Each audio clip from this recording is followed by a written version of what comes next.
Welcome back. Senate Democrats go nuclear, overturning a decades-old rule that allows filibusters. Republicans say that's just a distraction. This is not a very proud day in the history of the Senate. In order to distract attention away from Obamacare, the Senate has just broken the rules in order to change the rules. Not so, according to Democrats like Chuck Schumer. Mitch McConnell says we've tried to change the subject. I beg to differ. 3/4 of his speech is dedicated to Obamacare. We are not changing the subject today. He is. But now we've learned the administration is pushing enrollment deadlines for Obamacare past the midterm elections. Are they doing everything possible to get your mind off Obamacare and save themselves in the midterms upcoming? Texas Congressman Louie Gohmert is here to sort it out. Congressman, thanks for joining us. Great to be here. So for years, the Senate has required not just a simple majority, but a supermajority in order to stop a filibuster. Cloture, yes. That sounds like votes. a technical rule, but actually it makes a big difference. This new change will make it very easy for Democrats to get Obama's judges through. Well, and if they'd done away with the requirement for cloture, there would have been a lot more Republican appointees that got through. So just when you thought they couldn't get any more hypocritical, there could be no more lies than what had been said about Obamacare, here these guys forget there's video of them saying over and over, you can't do away with cloture. You can't change this. It's too important. It's been around too long. It's what gives us collegiality in the Senate.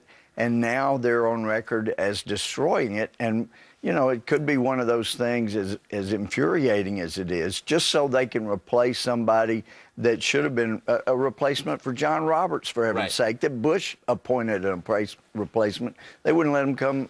It's kind of short-sighted, though, too. I mean, this gives the majority in the Senate a lot more power, is the bottom line, and Republicans could take the Senate in less than a year from now. Well, and Obamacare could be a big reason, because it is so devastating to just rank-and-file Americans. But I think this is one of those things that could be, they meant it for evil and God used it for good. It could well be that next year, if we are not so stupid that we hurt the country by not taking the majority, then this may open the door for us really doing a lot of good to fix things that have been destroyed, powers that have been usurped by the Congress that we can return to the states and the people under the 10th Amendment.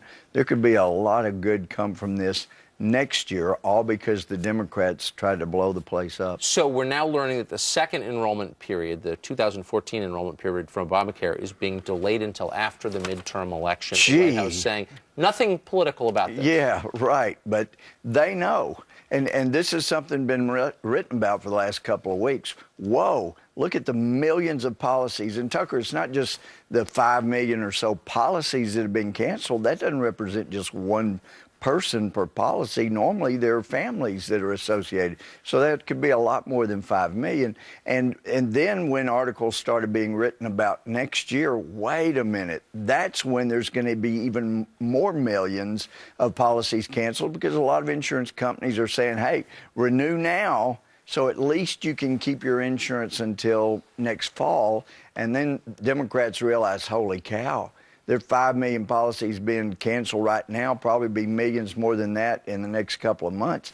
But next year, there could be, 50 million. Who knows how many, but it would be enough to certainly swing the election. Very quickly, we're hearing this morning that at least one New York-based health care company is reducing fees for doctors down to, for example, $20 to read a mammogram.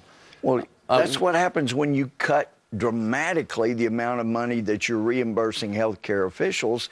And the reason Obamacare has to cut those reimbursements, and it cut $700 billion out of Medicare too, is because you got to pay all the IRS agents. Exactly. You got to pay all the navigators, all of these bureaucrats, all of these technocrats, all these abusive IRS agents. They got to be paid. Heck, Tucker, if you just had an average of $56,000 per 18,000 new IRS employees, it's over $1 billion that won't go for mammograms and pap smears and the things that will really help people. Instead, it'll go to IRS agents. There's a cost to health care itself, as you're pointing out. Exactly. Thank you, Congressman. Thanks a lot for joining us this morning. Oh, thank you, Tucker. Boy, you are very articulate at 6:20 Eastern Time. I'm impressed. Thank you, Louie Gohmert. Well, it's a story we've been following.